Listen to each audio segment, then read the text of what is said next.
Segundo, la migración celular. Y tercero, la liberación de mediadores.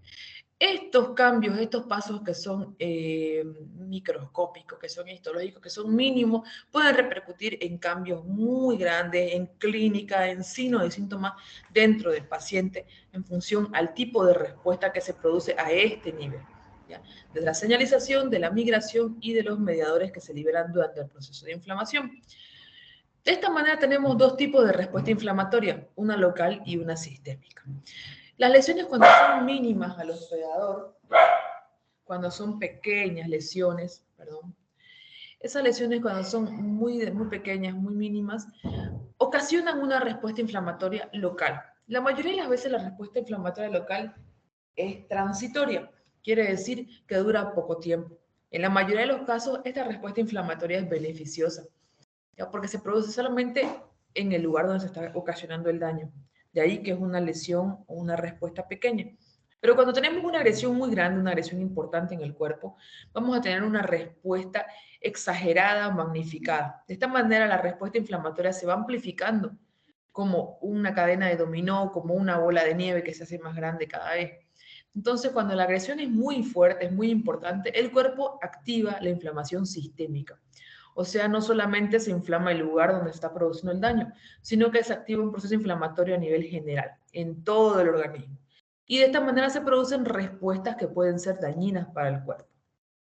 Vamos a ver en qué consisten estas respuestas que pueden ser exageradas. De ahí, cuando se activa esta inflamación generalizada en todo el cuerpo, se produce algo que se llama síndrome de respuesta inflamatoria sistémica. Este síndrome, por sus siglas SIRS, ¿ya? Se caracteriza por una secuencia de respuestas fenotípicas y respuestas metabólicas en el cuerpo de la persona que está sufriendo la inflamación o el hospedador que está sufriendo el proceso inflamatorio por el daño, por la lesión del agente patógeno, de lo que sea que esté ocasionando el daño, ¿no? ¿Qué tipo de cambios van a haber? Entonces, en la persona que sufre, o el paciente, el individuo, el cuerpo que sufre la activación de la inflamación sistémica y en quien se activa este síndrome de respuesta inflamatoria sistémica, va a tener una serie de cambios clínicos muy fáciles de identificar. Usted el día de hoy va a aprender cómo se identifica un cuadro de SIRS. Esos cambios van a incluir alteración, cambio en la frecuencia cardíaca, cambio en la frecuencia respiratoria, cambios en la presión arterial sanguínea, ¿no? Cambios en la temperatura corporal, y esto es por una activación, una modificación a nivel del termostato. Va a haber una activación o una modificación en la regulación de la temperatura, por eso la temperatura se va a modificar. Y el otro paso importante, el otro suceso importante que ocurre es la activación de las células inmunitarias, que realmente esto ocurre al principio y gracias a esto es que se van desarrollando las otras cosas. Pero ustedes ven, todas estas cosas se pueden identificar de manera clínica. Cambio en la frecuencia cardíaca, en la frecuencia respiratoria, en la presión arterial o en la temperatura corporal, usted lo puede identificar de manera clínica en un paciente en el primer contacto con el mismo. Usted puede verlo, revisar, medir la frecuencia cardíaca, respiratoria, medir la presión, medir la temperatura y ya tiene casi todo el diagnóstico para hacer para hacer el diagnóstico de SIRS, ¿no? Casi todos los datos, mejor dicho. Y el otro paso es la activación de las células inmunitarias, que esto de aquí nosotros lo podemos identificar a través de un análisis simple de laboratorio, como es el hemograma. Vamos a ver entonces la fase del SIRS. El SIRS, el síndrome de respuesta inflamatoria sistémica, tiene dos fases. Un estado proinflamatorio agudo, en favor, quiere decir, de la inflamación, y una fase antiinflamatoria. La fase proinflamatoria aguda, esto deriva del reconocimiento de los ligandos por parte del sistema inmunitario innato. El cuerpo reconoce lo que está haciendo daño y entonces va activando su sistema de inflamación para atacar. Esto es igual como cuando nosotros agarramos y encendemos una fogata. Esa fogata, si tiene buenos leños, si está seca la madera, va a empezar a arder. Un estado proinflamatorio. Y la fase antiinflamatoria es cuando el cuerpo, después de haber desatado la inflamación, intenta restaurar la estabilidad del equilibrio que tenía antes. Y entonces esta fase intenta modular a la primera.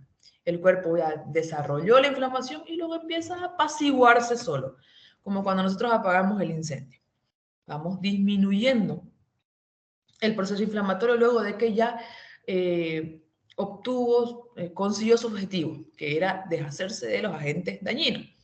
Muchas veces esta fase antiinflamatoria es la que no se realiza de manera efectiva. En circunstancias normales, una sigue a la otra. Primero el estado preinflamatorio y luego la fase antiinflamatoria.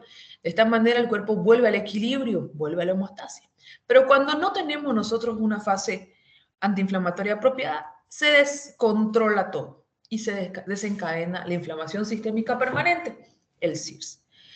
Vamos a ver ahora algunos conceptos para poder entrar al diagnóstico de SIRS y las características de cada uno. Primero vamos a ver estos conceptos que usted tiene que memorizarlos para poder comprender este tema. El concepto de infección. ¿Qué es la infección? Es cuando se desarrolla la invasión en el cuerpo de una agresión, ya sea cualquier tipo de patógeno que está produciendo daño. Aquí vamos a tener una fuente identificable de agresión microbiana. ¿Ya? Cualquiera sea la causa que esté produciendo agresión en el cuerpo, especialmente tipo microbiano, ya los microbios. Usted puede tener bacterias de todo tipo, ¿no? Y de ahí vienen algunas modificaciones. Por ejemplo, cuando usted está invadido por parásitos, ya se llama infestación. Entonces, infección cuando es un proceso bacteriano, también cuando es un proceso viral, pero es cuando tenemos una fuente que se identifica como el punto de agresión al cuerpo. El término SIRS, que ya lo conocemos, las siglas quiere decir síndrome de respuesta inflamatoria sistémica, es cuando nosotros encontramos un proceso inflamatorio general en el cuerpo, pero para denominarse SIRS debe tener 2 o más de los siguientes criterios. Estos son criterios para hacer el diagnóstico de SIRS. Tener temperatura mayor o igual a 38 grados centígrados o menor o igual a 36 grados. Quiere decir fiebre o hipotermia. Tener una frecuencia cardíaca mayor a 90 latidos por minuto, o sea, tener taquicardia. ¿Ya? Eso se denomina taquicardia para quienes todavía no han llevado semiología. Frecuencia respiratoria por arriba de 20 respiraciones por minuto. Para poder entender esto, usted tiene que saber los valores normales, ¿no? La frecuencia cardíaca, los valores normales van de 60 a 90, por lo tanto, mayor a 90 ya es alterado, ¿no es cierto? La frecuencia respiratoria normal va de 12 a 20. Para que sea un criterio de SIRS, la frecuencia respiratoria debe estar por encima de 20 respiraciones por minuto. A esto se denomina taquipnea. ¿Ya? O en todo caso, tener alteración de los gases en la sangre. Más adelante vamos a aprender a leer las gasometrías, a identificar los gases en sangre y los valores normales de cada uno. Por el momento usted aprenda que el dióxido de carbono debe estar menor a 32 milímetros de mercurio. ¿Ya? Vamos a aprender más adelante los valores normales de este. Dióxido de carbono alterado, o en todo caso que el paciente se encuentre sometido a ventilación mecánica. Quiere decir que la persona esté intubada, conectada a un respirador, que no pueda respirar por sí sola. Eso es un criterio también. Y decíamos, otro de los criterios es que tengamos nosotros activación del sistema inmunitario, activación de las células encargadas de la inmunidad. Las células encargadas de la defensa, de la inmunidad en el cuerpo son los glóbulos blancos, los leucocitos. Los valores normales de los glóbulos blancos oscilan de entre 4.000 y entre 10.000. Algunos libros dicen hasta 12, ¿no? Entonces, si usted tiene una activación de los leucocitos por encima de estos valores, mayor a 12.000 glóbulos blancos, se denomina leucocitosis. Tiene activación del sistema inmune. O por el contrario, cuando tenemos muy por debajo de los valores normales, y decir que esos leucocitos ya se han gastado, ya han muerto en la batalla, entonces ya los soldaditos se han acabado. Entonces, valores por debajo de lo normal, o sea, menos de 4.000, se considera activación de los glóbulos blancos. Leucocitosis o leucopenia, glóbulos blancos por debajo de lo normal. O, en otro caso, que usted tenga valores normales de glóbulos blancos, pero que tenga alterada la fórmula leucocitaria. La fórmula leucocitaria es aquella donde usted va a verificar los diferentes tipos de glóbulos blancos. Como usted sabe, tenemos 5 tipos de glóbulos blancos distribuidos en 2 grandes grupos, los granulocitos y los agranulocitos. Y cada uno corresponde a un porcentaje dentro del total de glóbulos blancos. Yo le estoy hablando a usted de histología. Si no recuerda, lo invito a repasar histología. Entonces, dentro de los 5 tipos de glóbulos blancos, los linfocitos, eosinófilos, basófilos, neutrófilos y monocitos, si usted tiene más del 10% de formas en banda o formas jóvenes, se considera activación de la inmunidad. Vamos a ver ahora cuáles son las formas en banda, ¿ya? Antes de que nos pasemos allá. Entonces, si usted tiene 2 o más de estos criterios, ya se considera SIRS.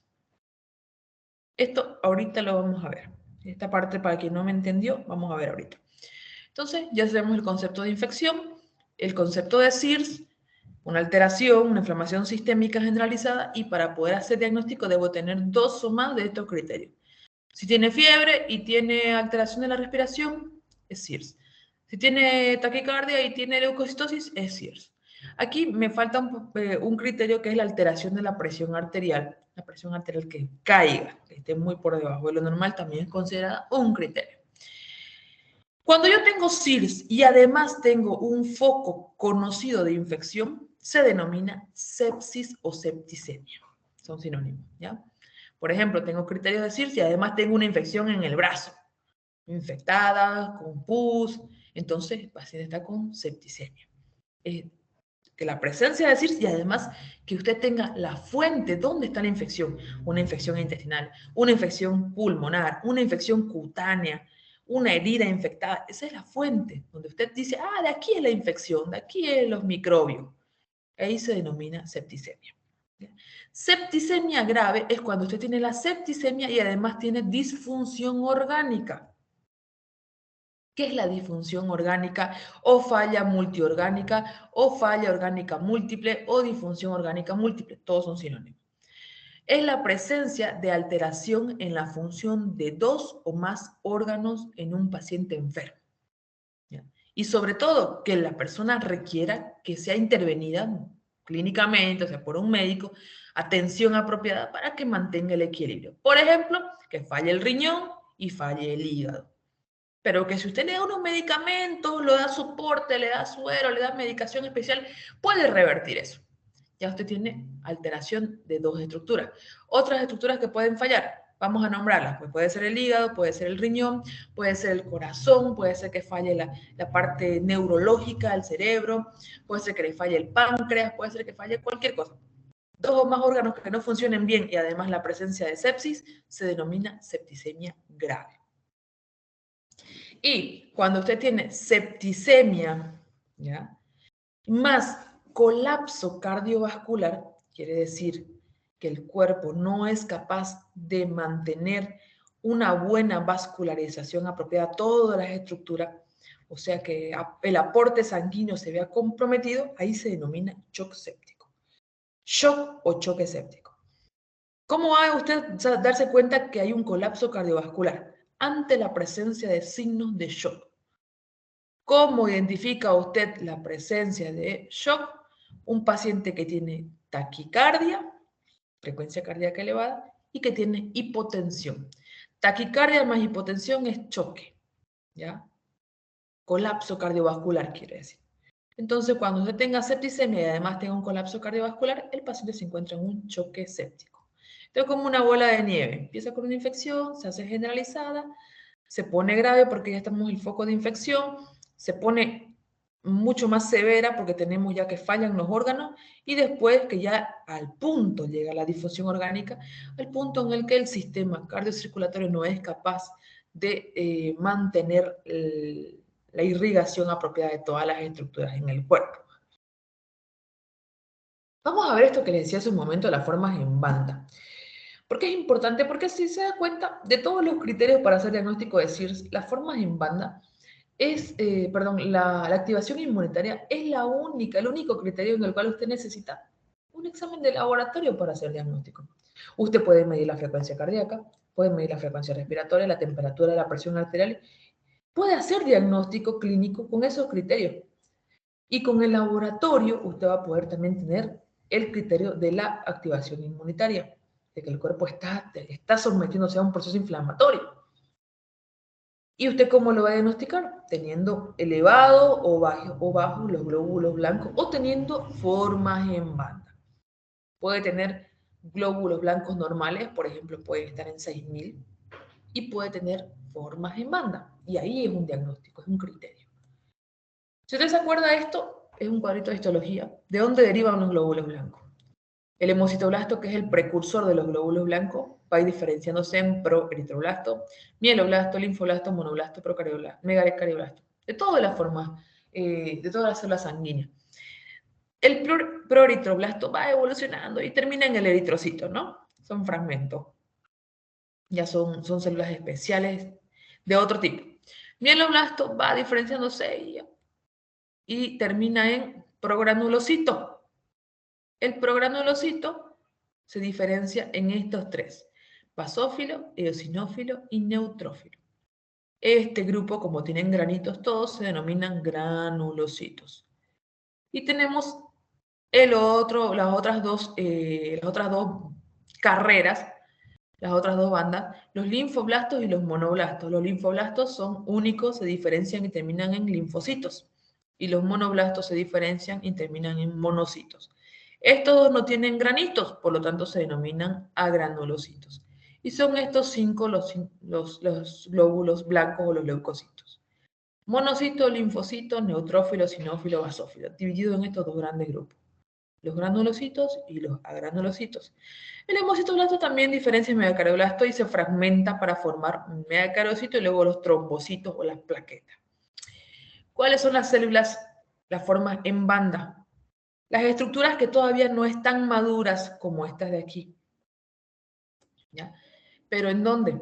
En este grupo, en el grupo que viene del mieloblasto. Estos que se diferencian y que no están maduros. El proceso de maduración del mieloblasto es este de aquí. Primero es un estudiante de medicina, ¿ve? De primer año.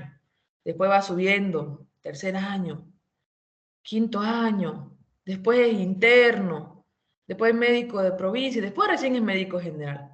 Entonces, primero se llama mieloblasto, promielocito, mielocito, metamelocito, neutrófilo en banda y luego ya viene a ser el neutrófilo. Maduro, listo para la guerra. Cuando nosotros estamos sometidos a un proceso inflamatorio grave, este es el primero que sale a batallar. Salen y pelean. Pero cuando ya empiezan a gastarse, a acabarse, a morir en la guerra, ¿qué va a pasar? El cuerpo va sacando la reserva, ¿no es cierto? Entonces van saliendo este. Este va a empezar a circular en la sangre. Cuando se acaba este, sale este otro. Van saliendo los que todavía no están listos, pero tienen que salir porque no hay de otra. Entonces, la presencia de estas formas inmaduras son consideradas formas en banda. Este neutrófilo en banda tiene sinónimos, también se denomina callado, célula en banda, o en algunos laboratorios usted lo va a encontrar con el nombre de segmentado, ¿no? El segmentado es ya casi neutrófilo, pero el callado todavía está inmaduro. Entonces, cuando encuentre usted esa denominación en el hemograma, quiere decir que usted está ante la presencia de un desvío a la izquierda. ¿Qué quiere decir desvío a la izquierda? Que está saliendo, ¿ya? Miren, a la derecha. La maduración está para la derecha. Y cuando está saliendo lo de atrás, están saliendo para la izquierda. Quiere decir que la graficación de los glóbulos blancos en el hemograma tienen ese desvío. A eso se refiere. Desvío a la izquierda es que están saliendo los de atrás, los inmaduros, a pelear. Entonces, cuando usted vea presencia de células inmaduras, se denomina desvío a la izquierda. ¿Ya? El desvío reactivo a la izquierda. ¿Qué es el desvío reactivo a la izquierda? Entonces, es el aumento de las formas jóvenes o células en banda dentro de la fórmula leucocitaria en un estudio de hemograma. ¿Ya? Cuando usted haga el hemograma y va a ver en la fórmula la presencia de células jóvenes, quiere decir que hay un desvío reactivo a la izquierda. Tenemos tres tipos de desvío. Como en medicina todo lo complicamos nosotros. Tenemos el desplazamiento regenerativo del desvío a la izquierda. Tenemos el desplazamiento degenerativo del desvío a la izquierda. Y tenemos el desplazamiento patológico del desvío a la izquierda. Ojo que esto es pregunta de examen. El desplazamiento regenerativo se refiere cuando hay un aumento del número de células en banda o aumento de callado o aumento del número total de neutrófilos. Eso es un desplazamiento regenerativo. Están regenerándose, ¿no? Están saliendo los que están inmaduros.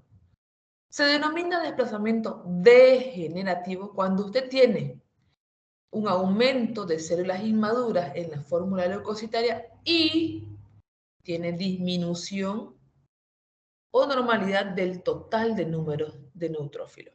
O sea, hay un número normal de neutrófilos, hay un porcentaje normal de neutrófilos, pero dentro de este porcentaje normal, usted tiene células inmaduras. ¿Esto qué quiere decir? Que usted está ante una incapacidad de la médula ósea. Cuando tenga esto, usted piense que tiene una patología relacionada a una incapacidad en la médula ósea. Está funcionando medio mal esa médula. Cuando tenemos un desplazamiento patológico del desvío a la izquierda, es cuando en la fórmula leucocitaria encontramos mieloblastos. Usted recuerda aquí, mire dónde está el mieloblasto. Es el más inmaduro de todos.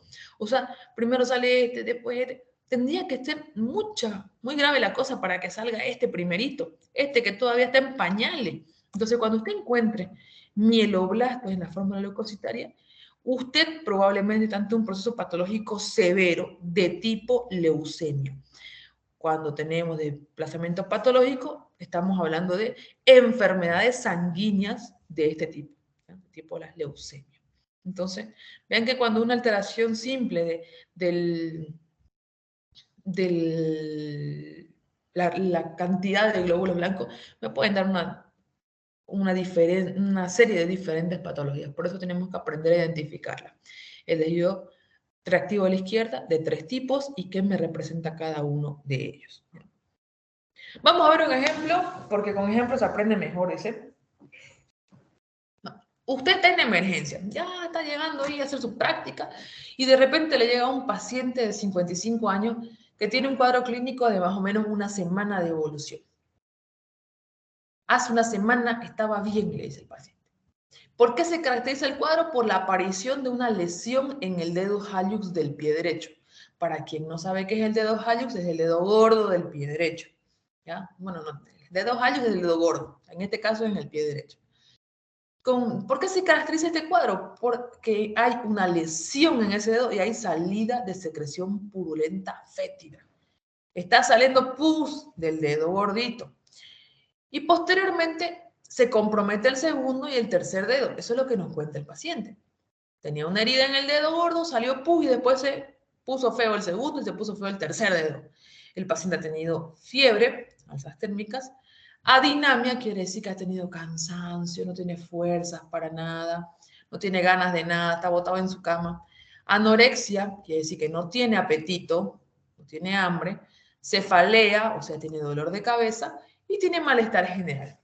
Bueno, viene y le cuenta eso y usted antes de empezar a revisar sigue preguntando porque el buen clínico primero pregunta bien, hace una buena anamnesis y luego revisa al paciente, ¿no? Y le pregunta si tiene alguna enfermedad o sufre o aqueja alguna patología y él le dice que sí, que tiene diabetes, diabetes tipo 2, hace como 10 años que tiene diabetes y que no es muy disciplinado en su medicación. Él toma de forma irregular su medicación y hace 3 meses que no cumple tratamiento, a veces porque son caprichosos, porque la vecina le dijo que no era bueno y lo dejan. Entonces hace 3 meses que no quiere tomar su tableta y está así. Además sufre de hipertensión arterial, o sea, normalmente tiene la presión elevada. ¿Hace cuánto tiempo tiene esta patología? Hace 15 años y es medicado con losartán de 50 miligramos cada día, o sea, toma su medicamento todos los días para la presión elevada, pero no toma para la diabetes. Cree que así se va a curar, dice, ¿no? Bueno, usted pasa a revisarlo y encuentra este pie. Bonito, ¿no ve? Caraste. Por eso le sacamos foto. Entonces les toma los signos vitales como buen estudiante, le mide la frecuencia cardíaca, 109 latidos por minuto, usted ya sabe que el valor normal va de 60 a 90. Le mide la frecuencia respiratoria, tiene 31 respiraciones por minuto, usted sabe que el valor normal va de 12 a 20. Le mide la presión arterial, 85-50 milímetros de mercurio, usted sabe que este valor es bajo para lo considerado normal. La temperatura en 38 grados centígrados, ya sabemos que eso es fiebre. Saturación de oxígeno 85%. Ahora con la oleada de COVID todos sabemos ya manejar estos valores. La saturación de oxígeno tiene que estar arriba de 95, lo ideal o por lo menos arriba de 90. Y la FiO2 quiere decir la fracción inspiratoria de oxígeno, 21%, o sea que el paciente está respirando oxígeno ambiente. Eso quiere decir, quien no comprende esto, quiere decir porque no ha leído el tema de fisiología respiratoria, vaya a leer fisiología respiratoria del libro de Guyton, para que esto de aquí no sea difícil, complejo, imposible de comprender. Al ingreso, ¿cómo está el paciente? Está en mal estado general. Usted lo revisa y encuentra que está en mal estado general, está con fiebre, ya vimos, está con taquicardia porque la frecuencia está alta, está con taquipnea, la respiración está elevada, hemodinámicamente inestable con tendencia a la hipotensión, porque si tenemos hipotensión quiere decir que no hay una hemodinamia buena. La parte cardiocirculatoria está fallando, ¿no? Tenemos hipotensión. Piel y mucosas están deshidratadas y están pálidas. La persona está deshidratada. Hace el examen físico y observa que en el miembro inferior derecho, efectivamente donde él dijo que tenía una herida donde salió pus y después se puso feo el segundo y el tercero, ya aquí no hay pus. Lo que usted ve es que hay un aumento de volumen en el pie. Está rojo ese pie, eritema, edematizado, ¿ya? Y ese edema llega hasta tercio inferior de tobillo. O sea que el edema no solamente compromete el pie, sino también compromete parte de la pierna. ¿Ya?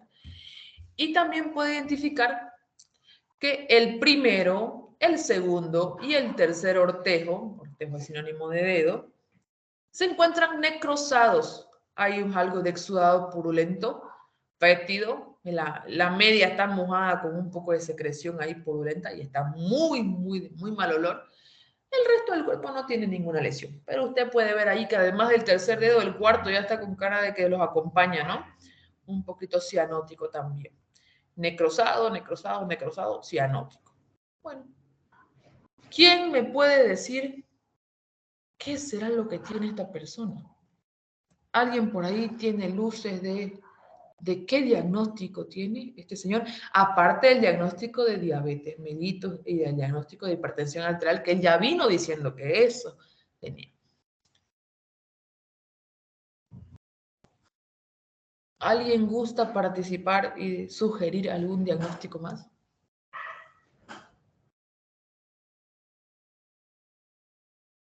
Doctora, yo opino que está con ya un choque séptico. Monasterio dice un choque séptico. ¿Quién más? Y yo digo que tiene septicemia. Anderson dice septicemia. Bien. ¿Alguien nada más? ¿Nadie? Bueno, ahí tenemos dos opiniones muy veraces con la clínica que estamos teniendo y solamente estos datos. Vamos nosotros ahora a ver el espectro clínico de la infección y el CIRS. ¿Se acuerdan de este cuadrito? Sí. Vamos a ver. Estos son los criterios del CIRS, ¿no es cierto? ¿El paciente tiene infección? Sí, es muy obvio. Empezó con una herida, estaba con pus, es el fuente de infección. Tenemos una fuente identificable de la lesión. Entonces, ¿el paciente tiene temperatura elevada? Sí. ¿Será que tiene alteración de la frecuencia cardíaca? Sí. ¿Tiene alteración de la frecuencia respiratoria? También. Hasta ahí ya tenemos diagnóstico, aunque no sé cómo está la parte del examen de sangre. Pero hasta ahí ya tengo yo diagnóstico porque tengo una fuente de infección y tengo criterios de CIRS. Para poder avanzar un poquito más y para saber qué tan grave está la cosa, yo le voy a pedir laboratorio, ¿no es cierto? Muy bien. Entonces, ya tenemos el diagnóstico de CIRS y tenemos la fuente identificable de infección, como digo, hasta aquí ya tenemos septicemia. Hasta ahí tenemos septicemia porque hay fuente de infección y hay criterios. Por lo menos 3 criterios tenemos ya listos. Yo les voy a pedir laboratorios para ver la magnitud de la respuesta inmunitaria. Y para poder saber los glóbulos blancos, yo le pido el hemograma, ¿no es cierto? Para poder saber cómo está la parte de la diabetes, ¿qué le voy a pedir? Glicemia, para saber qué tan alta está su azúcar, porque el señor no toma su tableta hace 3 meses, dice, ¿no? Para saber si tengo el compromiso de algún órgano, entonces voy a hacer análisis para ver los órganos diana, o sea, los órganos más nobles, más sensibles y más fáciles de alterar su función. Riñón, hígado, pulmones. Lo primero. Entonces le pido función renal. Función renal, laboratorio de urea, de creatinina y un examen general de orina. Para ver la función hepática le pido transaminasa, TGO, TGP y el tiempo de protrombina, porque el tiempo de protrombina también me da indicio de cómo están los factores de la coagulación, y si hay buenos factores de la coagulación, quiere decir que está funcionando bien el hígado. Tengo alterados los factores de la coagulación y el hígado no está haciendo su trabajo. Hay que leer, entonces, si no nos acordamos cuáles son las funciones del hígado. Y para ver la función respiratoria le voy a pedir gasometría, que va siempre acompañadita de su ionograma, y una radiografía de tórax, porque muchas veces usted tiene una alteración de la función respiratoria y es porque además tiene una tuberculosis, una neumonía, algo más. Y para ver la magnitud de la infección, le vamos a pedir una radiografía del pie para ver qué tan comprometido está el pie. Y bueno, tiempo de coagulación y sangría, porque si le voy a sacar el tejido que está necrosado, tengo que saber cómo está la parte de la coagulación.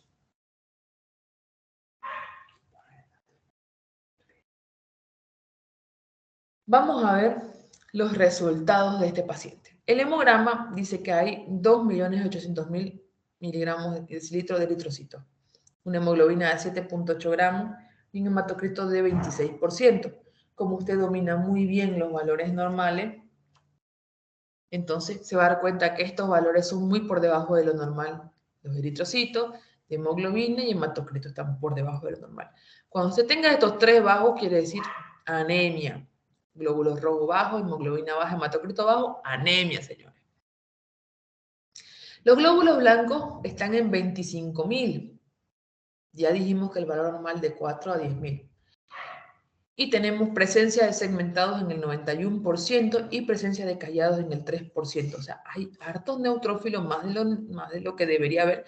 Y además hay presencia de formas en banda. Tengo la glicemia en 300. ¿Será normal eso? Para todos los que no saben, la glicemia normal va de 70 a 100. Función renal, la urea, la creatinina. Y chole, esto está al revés, ¿ya? La creatinina es 1.7 y la urea es 60 miligramos de cilindro. El examen de orina muestra que hay cilindros abundantes. Quiere decir que la orina hay presencia de cilindro. El riñón no está filtrando bien, está dejando pasar ahí esos cilindros.